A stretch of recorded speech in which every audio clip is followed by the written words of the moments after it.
A long time ago, a basket weaver in a small town. He was famous for his baskets way beyond that small town. He and his wife were aging, and he decided that it was time to retire.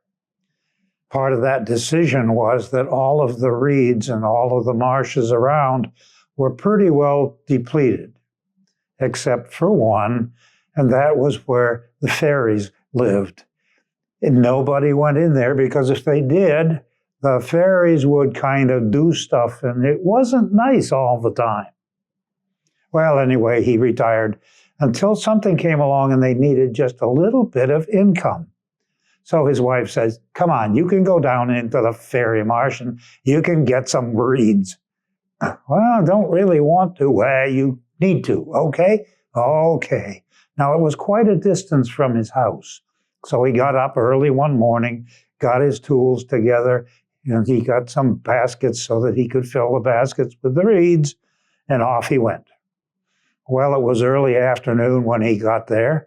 She'd packed him a lunch, and he decided he'd better wait and get the reeds first, and then he'd eat his lunch.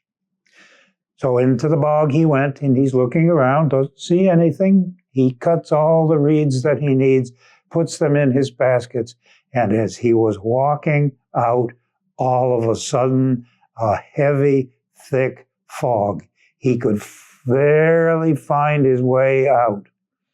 Well, he got up on the dry land, and there's his baskets, and all of a sudden, it got dark.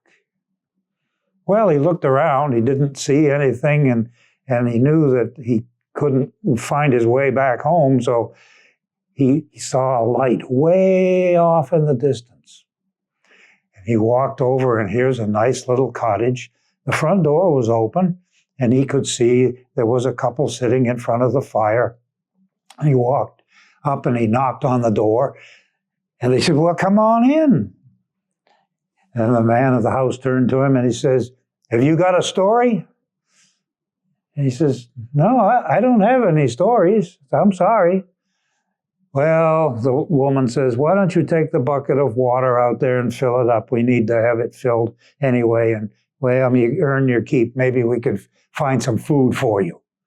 So, okay, he took the bucket, he went out to the well, and he let the bucket in the well go down, and it came back up all full of water. And just as he set it up on the edge of the well, a whirlwind came, and it just blew him up.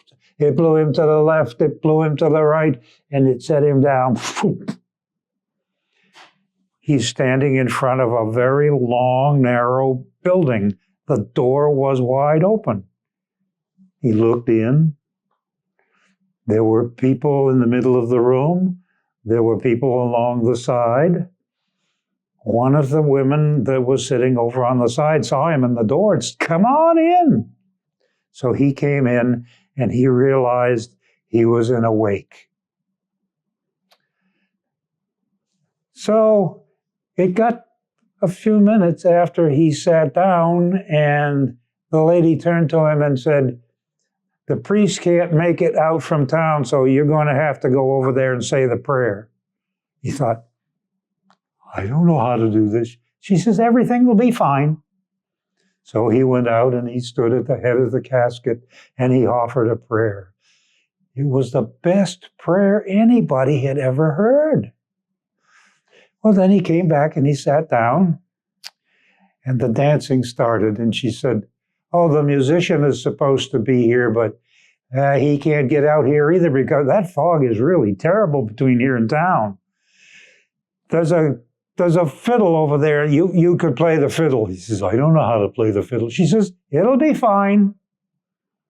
So he went over and got the fiddle, and he knew that you held it up here and you bring them. Well, he started to play. The most beautiful jigs, and oh man, the people were out there dancing, and he's just going at it, And finally it came time to do something different. She says, okay. Wow, she says, I told you everything was going to be fine. So he put the fiddle back in its carrying case and came back and sat down.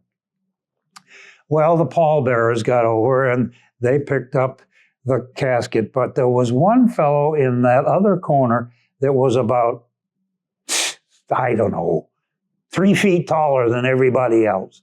So the casket is kind of cattywampus. Well, he wasn't 3 feet, maybe a foot taller. Anyway. The woman looked at him and she says, you need to kind of make him a little bit shorter. He says, how do I do that? She says, there's some surgical tools over there. Just go to work.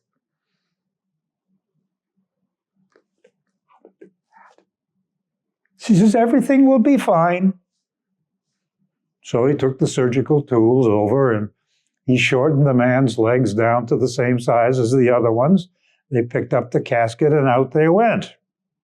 Well, they got to the graveyard and they discovered that the gate had frozen with rust. They could not open the gate. So the man said, you know, I got an idea. If one of you guys can get on somebody's shoulder and go over the wall and be on the other side, what we'll do is we'll hoist that casket up to the top, and then when it's balanced, we'll kind of let it down on the other side. You can catch it, and then somebody will come over and help you. Will that be okay? Hey, that sounds like a good plan. We ought to do that. And she looked at him and she says, everything will be fine. Okay. So that's what they did. One man stood on another man's shoulders and he got up over that great big wall, jumped down on the other side. The rest of them hoisted that casket up to the top. They pushed it up until it balanced on the top. Another one jumped on somebody's shoulder and over the other side he went, and the two of them were ready. So they slid that casket and that started down the other side. The two men caught it. Something else caught the man. The whirlwind came again and it picked him up and it blew him to the east and it blew him to the west, blew him to the north. And when he dropped him down, he's standing right next to the well where he had put the bucket of water, and it was still dripping. He shook his head, picked up his bucket, went back into the house. And the man of the house turned to him and said, you got a story? He says, boy, do I have a story to tell. And the man says, remember, if somebody asks you for a story, you have a story. The next morning he woke up early and he took his reeds and he went back into town.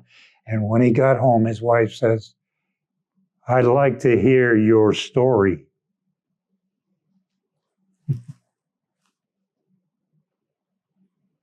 And then I remain forever Santa.